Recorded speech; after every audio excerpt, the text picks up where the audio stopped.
Du vrai drama. Du vrai drama. Tout de suite maintenant. Sur BG News.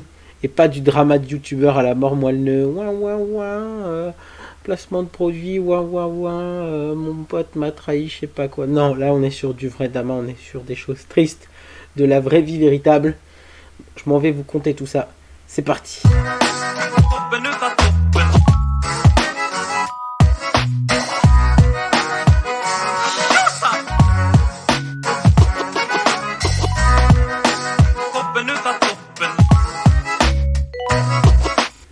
Donc on est parti dans ce sujet gay, lol.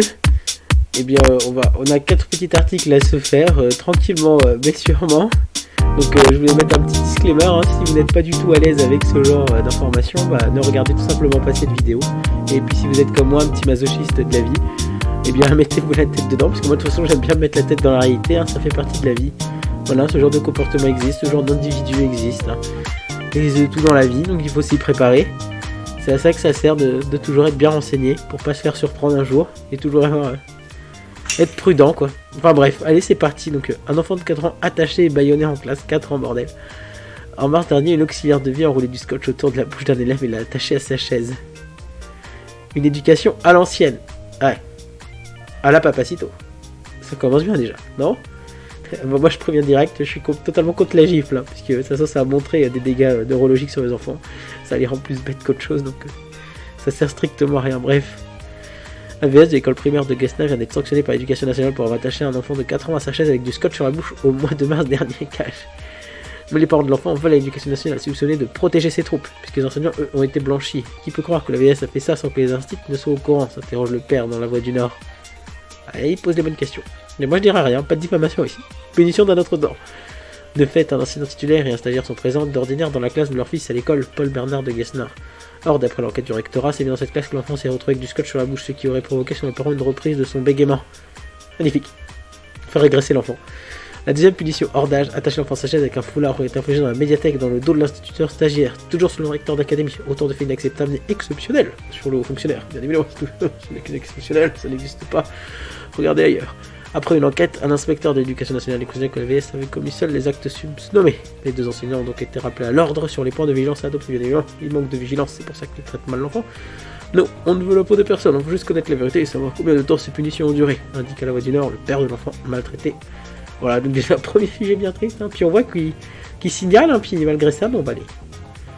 des mauvais comportements, c'est que des enfants, attendez, c'est de l'éducation, circuler, il n'y a rien à voir. Donc un autre, un enfant de 4 ans attaché et bâillonné en classe. Je trouve que c'est le même article celui-là, oui. J'ai fait un beau fail. J'ai mis 2 fois le même article, bon c'est pas grave, on passe à la suite. Une enseignante soupçonnée de maltraitance sur ses élèves de l'école primaire de Courtenay. L'institut de Courtenay sera jugé au mois de juin au tribunal de Montargis. Elle est soupçonnée d'avoir commis des violences sur des élèves âgés de 3 à 6 ans depuis 2018. Une plainte pour harcèlement moral est aussi déposée contre elle par ses collègues. Tout a commencé par une plainte pour harcèlement moral déposée au mois d'octobre par des enseignantes de l'école primaire de Courtenay près de Montargis dans le Loiret. Une institutrice de 42 ans aurait tenu des propos humiliants voire insultants vers certains collègues, des agissements qui remonteraient jusqu'en 2014, précise Loïc Gabriel, le procureur de la ville de Montargis. C'est remonté jusqu'au procureur quand même. Des violences psychologiques et physiques contre les enfants, mais l'affaire révèle une autre dans l'établissement scolaire du Montargeois. Le gendarme chargé de l'enquête soupçonne cette même institutrice de maltraiter certains élèves de sa classe de CP. Le procureur de Montargis évoque des violences psychologiques avec notamment des humiliations que certains enfants âgés de 3 à 6 ans, c'est chaud bordel, ils sont très jeunes, auraient subi. Alors même si ça excuse pas, on peut subir des maltraitances plus vieux, voilà, mais 3-6 ans c'est chaud quoi, c'est vraiment chaud. Parfois même devant la classe, l'enseignante refuserait par exemple que certains enfants aillent aux toilettes, les forçant à se faire dessus, ce qui est tout à fait normal bien évidemment.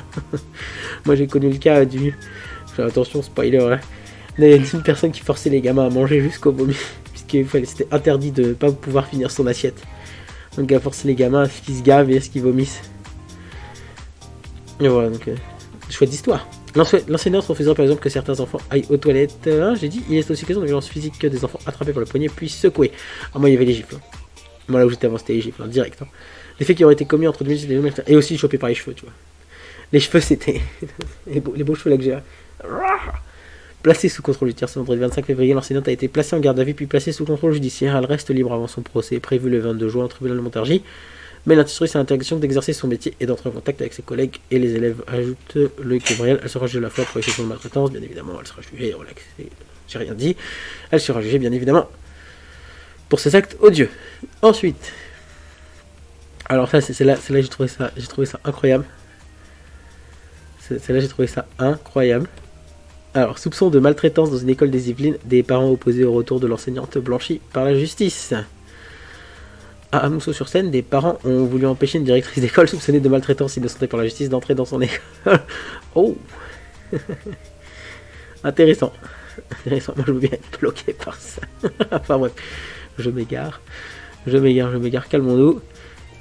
Rentrée agitée à l'école maternelle de Mousseau-sur-Seine ce lundi 3 janvier 2022, une vingtaine de parents d'élèves s'est rassemblée devant la grille dès 7h pour empêcher la directrice de pénétrer dans l'établissement. Celle-ci, accusée de violences physiques et psychologiques sur les enfants dans le cadre de son travail, a fait l'objet d'une enquête judiciaire et a été écartée de ses fonctions le temps de la procédure. L'enquête classée sans suite au bout de près d'un an. Mise hors de cause par la justice et donc officiellement innocente, elle a repris le chemin de l'école aujourd'hui. Mais certaines familles convaincues qu'elle a dérapé exigent sa mise à l'écart définitive. La directrice entre par la petite porte encadrée par les gendarmes. J'ai trouvé ça énorme. Quelques gendarmes et des agents d'enseignement territoriaux, les ex-renseignements généraux, sont donc restés présents une partie de la matinée devant cette petite école qui accueille 62 enfants. De Mousseau, c'est pas grand chose, hein, 62 enfants, c'est vraiment tout petit. Peu avant l'heure de la cloche, devant la grille dans laquelle les parents ont barré le passage à la directrice, ils ont refusé de se pousser. Les collègues ont accompagné la directrice à l'intérieur par une autre entrée, je trouve ça incroyable. Incroyable. Et les meufs maltraitent des gosses. Bon, à se faire relaxer, innocenté, pourquoi pas, évidemment. Attendez, circuler. Mais derrière, il y a les parents, ils bloquent dès le matin, ça m'a tué, quoi, sérieux.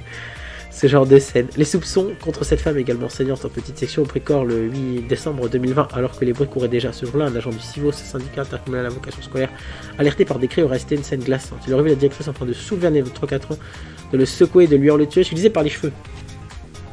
Voilà. Comme ça. Hein, c'est pas une branlette. Hein. Secoue. Voilà.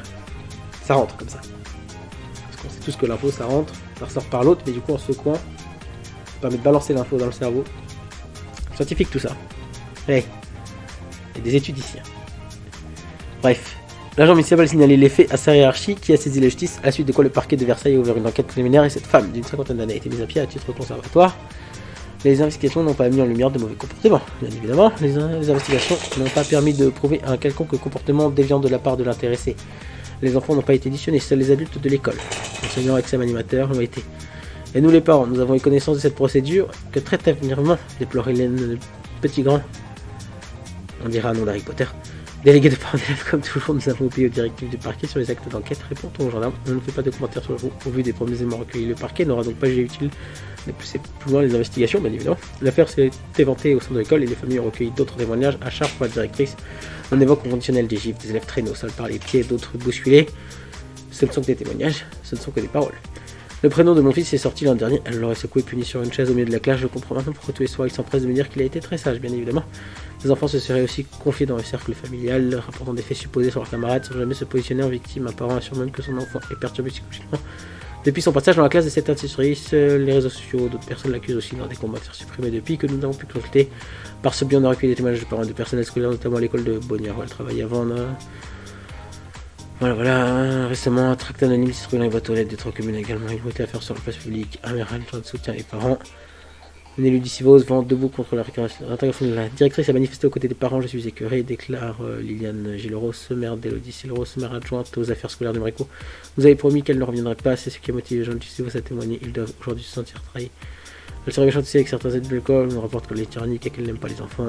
Ajoute le reste également délégué de part d'élèves. La gendarmerie est-elle passée à côté de quelque chose, ou alors cette personne de délégation en poste depuis 2016 à Mousseau ferait-elle indûment les frais d'un règlement de compte en interne? La principale intéressée a refusé de me répondre, bien évidemment. C'est aux victimes de justifier, comme d'habitude. Bref, des infos un peu lourdes et tout, mais moi c'est un sujet qui me tient à cœur parce que bon, c'est le futur de notre société, donc si on est secoué comme ça par les cheveux ou qu'on leur met des tartes ou qu'on les attache, ça fera pas forcément des gens bien équilibrés par la suite. Et ils risquent de reproduire également des gestes de maltraitance qui en plus s'ils sont cautionnés, eh bien ce sera des actes dramatiques. Donc bref, je m'égare. Donc si vous avez aimé, mettez un like, si vous voulez partager, partagez. Puis si vous voulez vous abonner, vous avez le droit. Moi je vous dis à la prochaine vidéo, allez ciao. Et on déprime pas trop. Ciao les gens.